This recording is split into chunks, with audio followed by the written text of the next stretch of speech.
Hello everyone, welcome to my channel Sasi's Garden. तो आज मैं इस वीडियो में आपके साथ शेयर कर रही हूँ साइप्रस वाइन प्लांट का फाइनल अपडेट। इससे कुछ समय पहले मैंने पार्ट 1 का वीडियो डाला था जिसमें मैंने शेयर किया था आपसे किस तरह से इसे सीड से ग्रो कर सकते हैं। तो उसका भी लिंक मैं डाल दूँगी डिस्क्रिप्शन बॉक्स में, आप जा कर के चेक कर लीजिएगा इसे किस तरह से उगाना चाहिए। तो ये साइप्रस वाइन की बेल है, इसे गणेश बेल के नाम से भी जानते हैं और इसमें 2-3 तरह के शेड में फ्लावर आपको देखने को मिलेंगे। नर्सरीज़ में भी ये प्लांट मिल जाता है और अगर आपको कहीं से इसके सीड्स मिल जाएँ तो और भी अच्छा है। सीड से बहुत अच्छे से ग्रो करता है। मैंने भी इसे सीड से ही लगाया है। मैंने इस प्लांट को किसी के यहाँ लगा हुआ देखा था तो उसमें सीड्स बने हुए थे। कुछ सीड्स मैं लेकर के आई थी और मैंने इसी तरह से बारिश के सीज़न में उन सीड्स को लगाया था। बहुत अच्छे से सीड्स ग्रो कर गए थे और मेरे पास इसी तरह हर साल मैं सीड से इस तरह की वाइन तैयार करती हूँ। मुझे ये प्लांट बहुत पसंद है, इसकी पत्तियों का शेप बहुत पसंद है और इसे आप हर तरह से एक शेप दे सकते हैं। आप चाहें तो बेल की तरह इसे ऊपर चढ़ा सकते हैं, क्रीपर नेट के सहारे से आप बांध सकते हैं, उसमें भी पूरी तरह से ये फैल जाता है। बहुत ही तेज़ी से इसकी वाइन बढ़ती है। इसका पूरा प्रोसेस मैंने इससे पहले वाले वीडियो में शेयर किया है, किस तरह से आपको इसे सपोर्ट देना है, कितना बड़ा ये पौधा हो जाए। इसकी रिपोर्टिंग के भी कई वीडियोस मैंने डाल रखे हैं। तो अभी आप देख सकते हैं इसमें फुल ब्लूमिंग हो रही है। इसी तरह से डेली फ्लावर निकलते हैं, स्टार की तरह फ्लावर निकलते हैं। इसके जो 2 शेड और हैं, पिंक और वाइट कलर, वो भी बहुत सुंदर लगते हैं। अगर आप चाहें तो कॉम्बिनेशन में लगा सकते हैं, बहुत ही प्यारा लगेगा। इसे 2-3 गमलों में अलग अलग शेड के बीज आप डाल दें और जब एक साथ ये वाइन बढ़ेंगी तो बहुत ही सुंदर लगते हैं। इसमें आप देख सकते हैं ये सीड्स हैं इसके, इस तरह से सीड्स बन रहे हैं। डेली इन सीड्स को हटाना पॉसिबल नहीं है क्योंकि डेली बहुत मात्रा में फ्लावर निकलते हैं और आप एक एक सीड इस तरह से नहीं हटा सकते।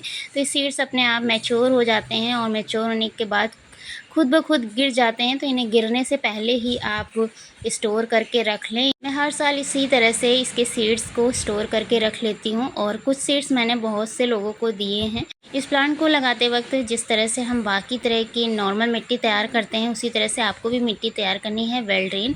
और जितना बड़े से बड़े प्लांटर में आप लगा सकें तो बड़े प्लांटर में लगाएं, ज़्यादा अच्छे से बेल बढ़ेगी। बेलनुमा पौधे जितने भी होते हैं, जितना ज़्यादा ऊपर की तरफ फैलते हैं उतनी ज़्यादा ही उनकी रूट्स नीचे की तरफ भी फैलती है मिट्टी में।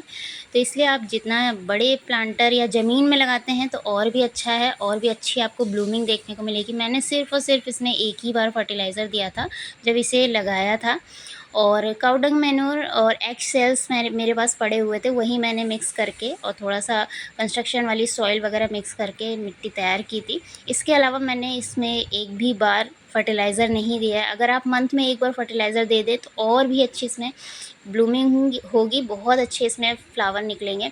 ये दूसरा वाला प्लांट है, इसमें भी कल बहुत अच्छी फ्लावरिंग हुई थी लेकिन आज फ्लावरिंग कुछ कम दिखाई दे रही है। तो इसी तरह से कभी कम कभी ज़्यादा फ्लावरिंग होती रहती है, लेकिन डेली इसमें आपको फ्लावर देखने को मिलेंगे इसी तरह से।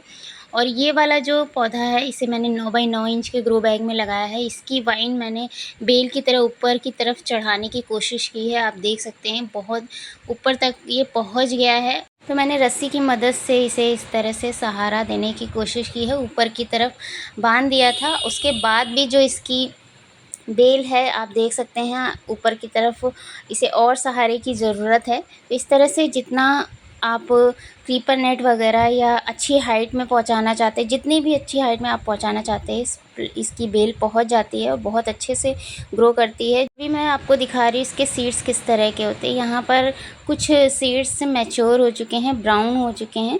थोड़ा सा वीडियो ब्लर हो गया है, मैं आपको निकाल करके दिखाती हूँ इसके सीड। जो सीड्स हल्के से ब्राउन हो जाते हैं उन्हें आप इस तरह से खोलेंगे तो इसमें से ब्लैक कलर के आपको सीड्स दिखाई देंगे। तो कुछ इस तरह का ये मैच्योर सीड होता है, इसी को आपको कलेक्ट करना है इस स्टेज पर। और भी बहुत सारे सीड्स इसी तरह से बनते रहते हैं। अगर आप चाहें तो सीज़र की मदद से इन सीड्स को हटाते रहें ताकि इसमें और अच्छी ब्लूमिंग होती रहे। ये देखिए यहाँ पर भी ये सीड आपको दिखाई दे रहा होगा, ये भी फुल मैच्योर सीड्स है, ब्राउन कलर का आपको दिखाई देगा ये। तो इन सीड्स को स्टोर करने के पहले एक बार आप अच्छे से धूप में सुखा लें, जो भी मॉइस्चर वगैरह होगा वो अच्छे से सूख जाएगा। फिर उसके बाद आप इसे स्टोर कर सकते हैं। और इसे आपको शेडी एरिया पर नहीं रखना है, हो सके तो आधे दिन की जहाँ पर धूप आती हो वहाँ पर आप रखिए। ये मॉर्निंग में खिलते हैं इसी तरह से, और उसके बाद दोपहर तक खिले रहते हैं। दोपहर के बाद ये फ्लावर थोड़े से श्रिंक करने लगते हैं। शाम को पूरी तरह से श्रिंक हो कर के अपने आप ही ये गिर जाते हैं और अपने पीछे सीड पॉड छोड़ जाते हैं। तो इस तरह से इनका लाइफ साइकिल होता है, एक दिन का ही होता है। एक दिन का क्या, आधे दिन में ही ये फ्लावर गिर जाते हैं। तो फिर से नेक्स्ट डे इसी तरह से फुल ब्लूमिंग होती है। दोबारा से फ्लावर आपको जैसे ही मॉर्निंग में आप देखेंगे तो दोबारा से इसी तरह से ये फ्लावर खिले हुए दिखाई देते हैं। तो बहुत ज़्यादा मात्रा में फ्लावर खिलते भी हैं और बहुत ज़्यादा मात्रा में ये स्पेंड भी हो जाते हैं। ये प्रोसेस चलता रहता है, लेकिन आपका प्लांट आपको कभी भी बिना फ्लावर के दिखाई नहीं देगा। तो समर लविंग प्लांट है और समर में अच्छी फ्लावरिंग के लिए आप इस पौधे को ज़रूर लगाइए अपने घर में। तो साइप्रस वाइन का ये फाइनल अपडेट आपको कैसा लगा मुझे कमेंट सेक्शन में ज़रूर बताइएगा। इस प्लांट से रिलेटेड जो भी क्वेरी हो आप मुझे कमेंट सेक्शन में पूछ सकते हैं। तो मिलते हैं फिर से एक और नए वीडियो में, तब तक के लिए thank you so much for watching.